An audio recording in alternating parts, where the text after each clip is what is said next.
안녕하십니까. 미스터리 부동산 TV의 이상민 소장입니다. 네, 오늘 이 시간에는 좀 있으면 10월 29일이죠. 네, 10월 마지막 토요일입니다.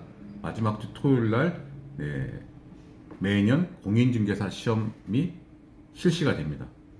그래서 지금 시험 준비를 하고 계신 분들은 상당히 지금 긴장이 될 거예요. 지금 내가 외웠던 게 그 시험장에 가서 실력을 발휘할 수 있을까라는 걱정도 들고, 그게 제 시간 동안 내가 잘 풀 수 있을까라는 생각이 듭니다. 근데 저도 작년에 제가 32회는 2차 시험을 봤었고 31회는 1차 시험을 봤었습니다. 1차, 2차 뭐 동차를 지원했지만 시간 관계상 되질 않아가지고 제가 이제 음식점을 경영을 하면서 시험을 보다 보니까 동차 합격하기가 만만치가 않더라고요. 그래서 결국은 1차만 합격하고 2차는 그때는 31회 때는 탈락을 했습니다. 그래서 그 다음에 32회 때 2차 시험을 제가 봤었습니다. 봐가지고 뭐 나름대로 좋은 성적으로 합격을 했습니다. 합격을 했는데 그때 당시에 제가 이제 시험을 보면서 느꼈던 게 뭐냐면, 공인중개사법하고 중개사법하고 공법을 같은 시간에 봅니다. 2차 시험 같은 경우에는 뭐 같은 시간에 보는데 그때 당시에는 시간이 제가 생각한 것보다 많이 남았어요. 그래서 저도 참 의아스러웠습니다. 아니 이 정도 되면 시간이 빡빡할 텐데 왜 시험 그 시간이 많이 남았을까 했는데, 그게 바로 이제 시험을 볼 때 마음을 이제 편하게 가져야 됩니다. 막 마음을 막 시험 문제 풀다가 저도 그때 중개사법 문제를 푸는데 2번 문제였을 거예요. 2번 문제에서 막힌 거예요, 제가. 거기서. 2번 문제에서. 그러니까 막 근데 긴장이 되는 거예요, 사람이. 이게 안 풀리니까.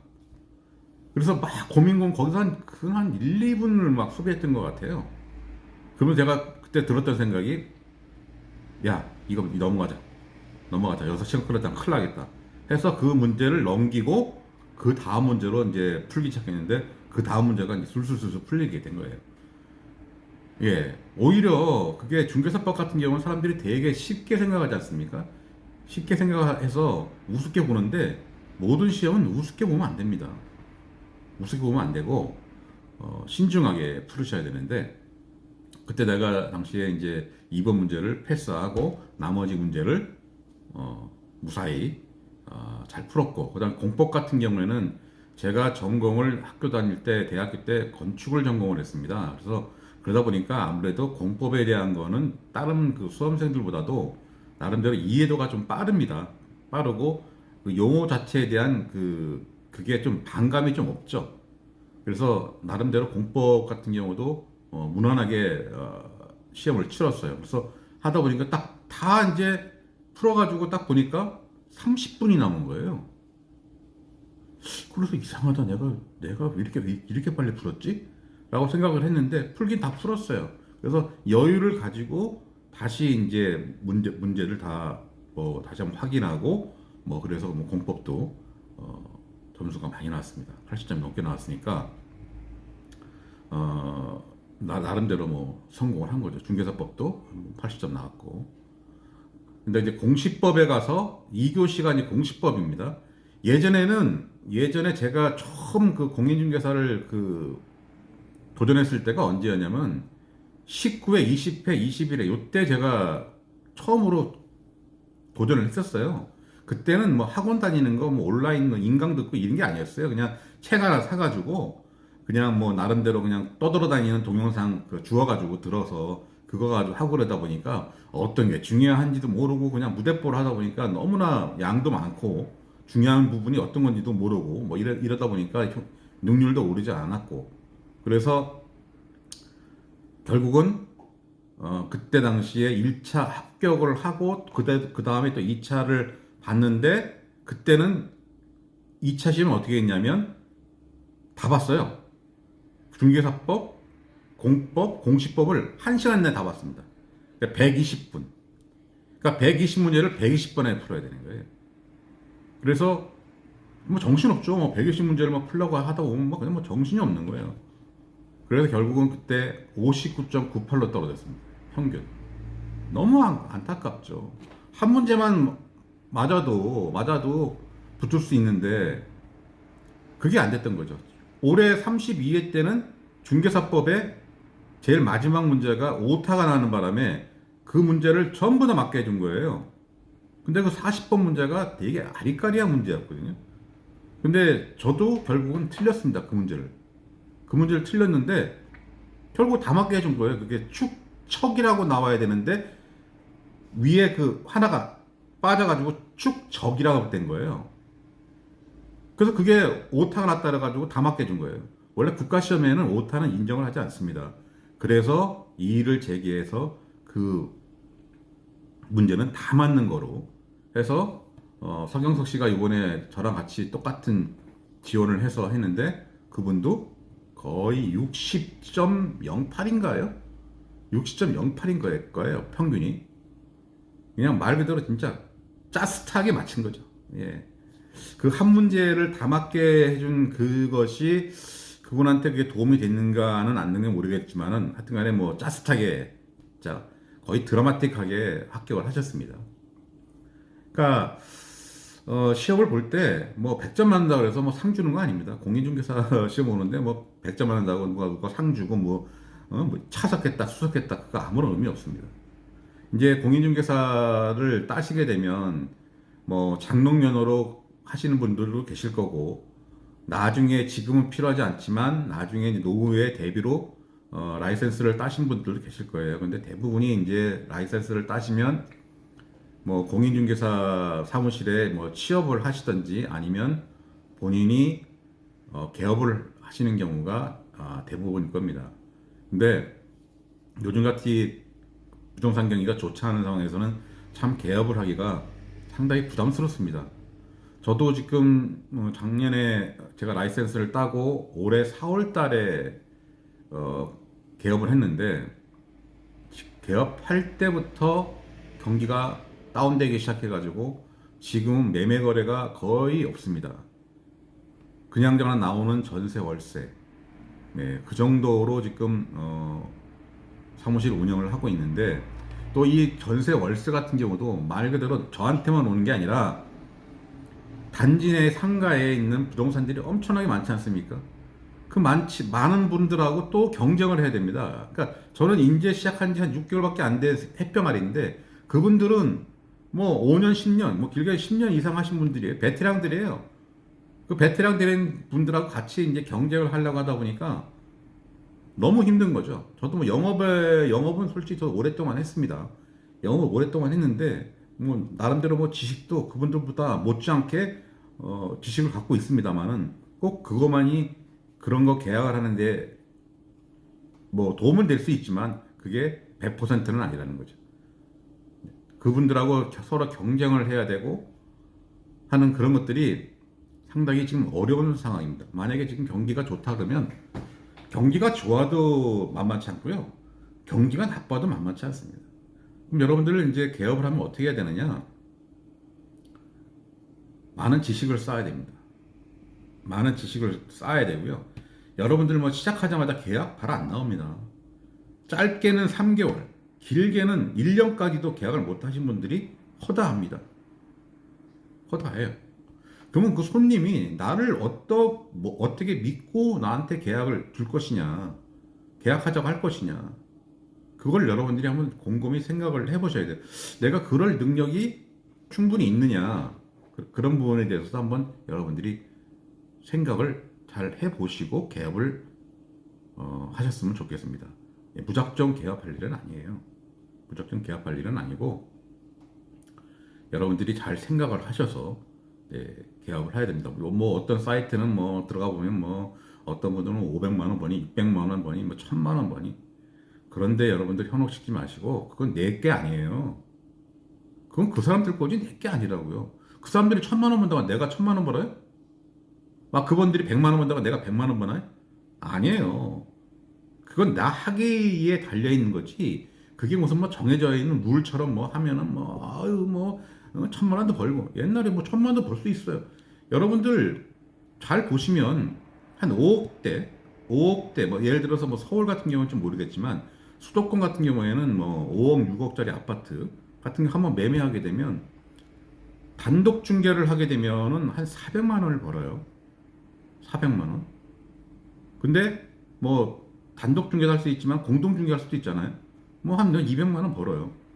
뭐 그런 거 한 달에 한 두 건 정도만 해도 400이에요. 400. 5억짜리. 아니면 전세 뭐 세 건 정도? 전세 세 건, 네 건 하면 한 400만 원 넘어요. 그럼 500만 원 가까이 됩니다. 뭐 그런 거로 따지면 그렇게 뭐 어려운 부분은 아니에요. 그렇게 뭐 어려운 부분은 아닌데 그때까지 그렇게 될 때까지의 여러분들의 과정이 순탄치는 않다는 거죠. 여러분들이 많은 지식을 알아야 됩니다. 특히 부동산 같은 경우에는 민법에 대한 지식이 말 그대로 해박해야 됩니다. 여러분들 뭐 공부하실 때 민법을 되게 고생을 많이 하셨을 거예요. 저도 뭐 민법 공부할 때 고생 많이 했습니다. 그놈의 판례들을 어떻게 다 외워야 되느냐. 지금 민법 시험 보면 거의 다 판례 문제잖아요. 왜 판례 문제인데 판례 문제도 결국은 뭐냐? 판례도 법 조항을 벗어날 수 없다라는 것만 아시면 됩니다. 네, 뭐 민법 뭐 몇 조에 뭐 뭔 내용이 나와 있는데 딱 규정이 돼 있지 않습니까? 민법은 간단하게 규정이 돼 있잖아요. 그러다 보니까 간단하게 규정이 돼 있다 보니까 판례들이 많은 거예요. 왜냐하면 해석하는 부분에 따라서 이 사람이 볼 때는 이런 관점을 보고 저 사람이 볼 때 저런 관점을 보다 보니까 판례들이 많은데 그 판례의 내용이 그 법의 권한을 넘어가게 되면 법을 개정을 해야 됩니다. 그렇기 때문에 판사들이 판결을 내릴 때는 그 법 규정 내에서 판결을 내리지 그 법 규정을 벗어나서 판결을 내리지 않는다는 것만 아시면 그 판례 내용은 그 법 규정에 나와 있는 내용에 다 포함이 돼 있다라는 거. 네. 뭐 그것만 아셔도 여러분들이 그 수많은 판례를 공부하실 필요는 없다라는 거죠. 그래서 오늘 뭐 저도 이제 내 작년 생각이 새록새록 납니다. 새록새록 납니다. 뭐 도시락 싸가지고 가서 늦은 나이에 그 거기 뭐 시험을 포기할까 했었어요. 제가 21회 때 59.98로 떨어졌으니까 그냥 포기하고 음식점을 한 10년 동안 제가 했었습니다. 하다 보니까 이제 뭐 나름대로 뭐 공인중개사 시험은 이제 포기를 했죠. 했는데 갑자기 코로나가 창궐하면서 예, 음식점에 홀에 손님이 없었어요. 없다 보니까 뭐 그렇다고 멍하니 앉아 있기도 뭐하고 그래서 그래 이참에 다시 한번 도전해 보자 해서 2020년도에 1월 달에 굳은 마음을 먹고 아 이번엔 좀 제대로 하자 해서 이제 인강도 신청하고 해서 공부를 시작했습니다. 그래서 2년에 걸친 노력 끝에 네, 32회 때 공인중개사 자격을 취득을 했습니다. 취득해서 지금 현업에서 이제 일하고는 있습니다만은 지금 부동산 경기가 많이 좋지 않다 보니까 괜히 했나라는 생각도 들을 때가 있습니다만은 이 라이센스가 왜 좋냐면 이거는 지금 정년이 없잖아요. 저도 지금 올해 환갑이거든요, 제가. 환갑인데 환갑이라도 뭐 70, 80 상관없어요. 뭐 80대까지도 할 수 있는 이 직업이지 않습니까? 그렇기 때문에 뭐 몸을 많이 쓰는 직업도 아니고 뭐 사무실에 앉아서 손님들 오면 상담하고 뭐 전화 오면 전화 응대하고 뭐 하는 거기 때문에 그렇게 뭐 체력적으로 딸리는 일도 별로 없습니다. 그래서 여러분들이 이제 10월 29일 날 여러분들이 이제 시험을 보시게 될 텐데 가장 중요한 거는 마음을 편하게 가지시는 게 내 뇌에서 내가 그동안에 배웠던 이 저장되어 있는 지식을 하나하나 끄집어낼 때 긴장을 하게 되면 그 끄집어내는 그 기능이 고장이 나요. 고장이 나서 머리가 하얘집니다. 긴장을 하게 되면 아무 생각이 안 나요. 근데 마음을 릴렉스 편하게 가지시면 내가 그동안에 내가 가서 혹시 내가 다 잊어버리지 않았나? 잊어버렸을까? 아니에요. 여러분들은 이 잠재적인 곳에 저장이 되어 있습니다. 저장이 되어 있어서 그게 마음을 편하게 가지면 그걸 그대로 이렇게 끄집어낼 수가 있어요. 그래서 여러분들 가장 중요한 거는 긴장하지 마시라는 거. 그리고 또 중요한 거는 시간 배분에 대해서 가장 신경을 많이 쓰셔야 됩니다. 1분에 하나씩 풀어야 됩니다. 거의 1분에 한 문제를 풀어야 되기 때문에 딱 가서 막히는 문제 있으면 그냥 패스. 고민하지 마시고 패스하세요. 그냥 패스. 패스하시고 나머지 문제를 풀리는 문제부터 풀고 난 다음에 그 다음에 안 풀렸던 문제를 그 다음에 왜냐면 쉽게 풀리는 문제는 1분 안에 푸실 거 아니에요. 그럼 그 세이브 됐던 그 시간들이 안 풀렸던 문제에다가 내가 투자를 다시 할 수가 있다는 얘기죠. 그렇기 때문에 안 풀리는 문제는 다 패스하시고 풀리는 문제부터 다 먼저 푸시고 마킹 같은 거 다 해놓고 안 풀리는 문제는 뭐 예를 들어서 물음표를 표시한다든가 뭐 이런 해가지고 다시 남는 시간에 그걸 다시 한번 보시면 그게 다시 또 생각이 날 수가 있습니다. 그러니까 여러분들 가장 중요한 건 긴장하지 마시고 시간 배분 잘 하셔야 됩니다. 네, 모든 시험은 시간을 프리로 주게 되면 못 풀 문제가 하나도 없어요. 어느 국가 시험이든 간에 시간을 프리하게 주면 다 풉니다. 다 푸는데 시간을 딱 정해놓고 그 시간 안에 풀어라 하기 때문에 그래서 어려운 거예요, 국가 시험이. 뭐 이번에 성향소 씨도 그 얘기 하셨잖아요. 네, 시간 배분에 대해서 되게 중요성을 많이 이야기를 하셨어요. 그게 뭐냐면 그것 때문에 떨어지고 붙고를 합니다. 예. 그래서 오늘 이 시간에는 여러분들이 이제 10월 29일 날 이제 여러분들이 이제 시험을 보시는데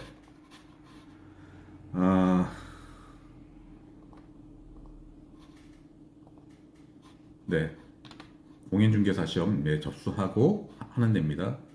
근데 이제 여기 보시면 이제 33회 2차 10월 29일 날 1차가 시험이 되고 그다음에 2차가 이제 시험을 봅니다.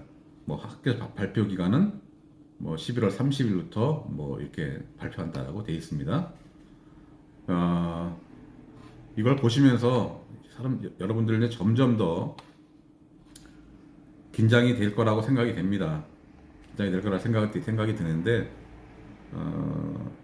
여러분들 힘내시고 꼭 합격하셔가지고 노후에 좋은 직업을 가질 수 있는 그런 기회가 되도록 여러분들 많이 노력하시고 꼭 합격하십시오.